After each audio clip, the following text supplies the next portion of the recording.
प्रिय विद्यार्थियों, प्रस्तुत है कक्षा 12 हिंदी काव्य खंड के जयशंकर प्रसाद द्वारा रचित रचना कामायनी के श्रद्धा मनु से आगे का हिस्सा। इसके पहले वाले में आपने देखा था कि श्रद्धा ने मनु को अपना परिचय बताया। इस हिस्से में आप देखेंगे कि श्रद्धा मनु को अपना परिचय देने के बाद यह बताती है कि वह किस प्रकार मनु के समीप तक पहुंची और उसके पश्चात श्रद्धा ने मनु के मन में जो निराशा के भाव थे, चिंता के भाव थे, उनसे उबरने के लिए कहा। आगे ही देखते हैं कि यहाँ देखा कुछ बलि का अन्न, भूत हित रत किसका यह दान, इधर कोई है अभी सजीव हुआ ऐसा मन में अनुमान, तपस्वी क्यों इतने हो क्लांत, वेदना का यह कैसा वेग, आह तुम कितने अधिक हताश, बताओ ये कैसा उद्देश्य। आइए देखते हैं, यहाँ पर है बलि का अन्न। बलि के अन्न का मतलब होता है कि किसी गृहस्थ द्वारा संसार के प्राणियों के कल्याण के लिए अपने भोजन का कुछ अंश निकाल कर देना, वो बलि का अन्न कहलाता है। तो श्रद्धा मनु से कहती है कि मैं हिमालय पर्वत की शोभा को देख रही थी। अचानक मैंने यहाँ पर संसार के प्राणियों के हित में निकाले हुए अन्न का कुछ अंश देखा जो इधर उधर बिखरा हुआ था। श्रद्धा कहती है कि यहाँ देखा कुछ बलि का अन्न, मैंने यहाँ पर कुछ बलि के अन्न इधर उधर बिखरे हुए देखे। अभूत हित रत किसका यह दान,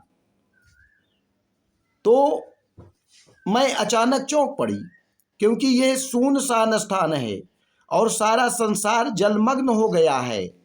तो संसार के प्राणियों के हित में लगा हुआ वह कौन सा व्यक्ति है कि जिसने यह दान दिया है, क्योंकि सब कुछ समाप्त हो गया है, कोई नहीं बचा। तो श्रद्धा कह रही है इधर कोई है अभी सजीव हुआ ऐसा मन में अनुमान।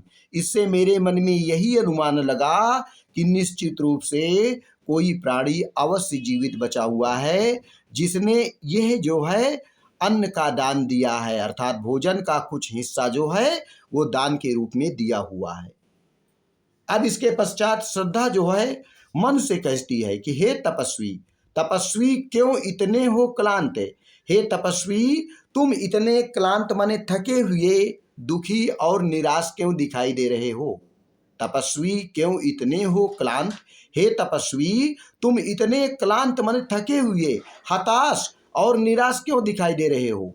वेदना का यह कैसा वेग, और तुम्हारे मन में यह दुख का कितना अधिक वेग है। आह तुम कितने अधिक हताश, अरे तुम तो जीवन से बहुत अधिक निराश हो गए हो। बताओ यह कैसा उद्वेग, तुम्हारे मन में यह कैसी पीड़ा है, कैसी निराशा है जो दूर नहीं की जा सकती। क्योंकि तुम जो है मनुष्य आशावादी होता है, तुम आशावादी हो, लेकिन यह तुम्हारे मन में निराशा के कैसे भाव जागृत हो गए।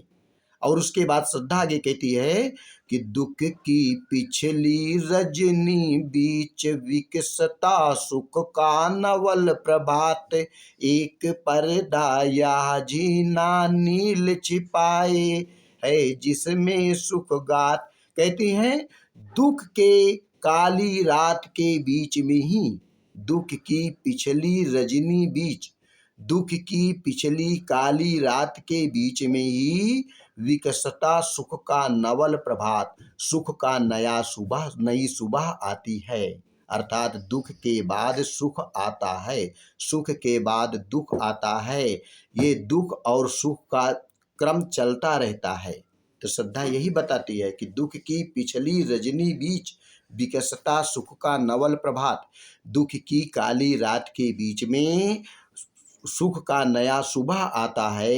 ये एक पर्दा ये झीना नील छिपाए हैं जिसमें सुख गात। कहते हैं ये दुख का एक हल्का पर्दा ही है इस पर्दे के पलटने पर इसके पीछे छिपा हुआ सुख सामने आ जाएगा। और ये पर्दा निरंतर चलता रहता है, घूमता रहता है। पर्दे की एक तरफ सुख, दूसरे तरफ दुख। जब पर्दा निरंतर घूमता रहता है तो व्यक्ति के जीवन में सुख और दुख आते रहते हैं। आगे कहते हैं, जिसे तुम समझे हो अभिशाप जगत की ज्वालाओं का मूल, इसका वह रहस्य वरदान कभी मत इसको जाओ भूल। कहते हैं, जिस जिस जीवन को तुमने अभिशाप समझ रखा है और ये समझ रखा है कि वह जीवन सभी प्रकार के विपत्तियों का कारण है।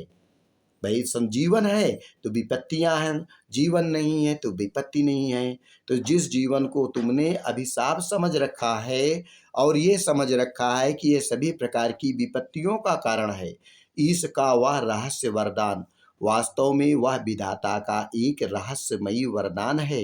कभी मत इसको जाओ भूल, इसे कभी मत भूल जाना। श्रद्धा के कहने का आशय ये है कि व्यक्ति को आशावादी होना चाहिए, निराशावादी नहीं होना चाहिए। दुख के बाद सुख आता है, इसकी उसे आशा होनी चाहिए। और जो व्यक्ति जीवन में निराशा ही रख लेता है, वह कुछ भी नहीं कर पाता, अंततः सब कुछ समाप्त हो जाता है।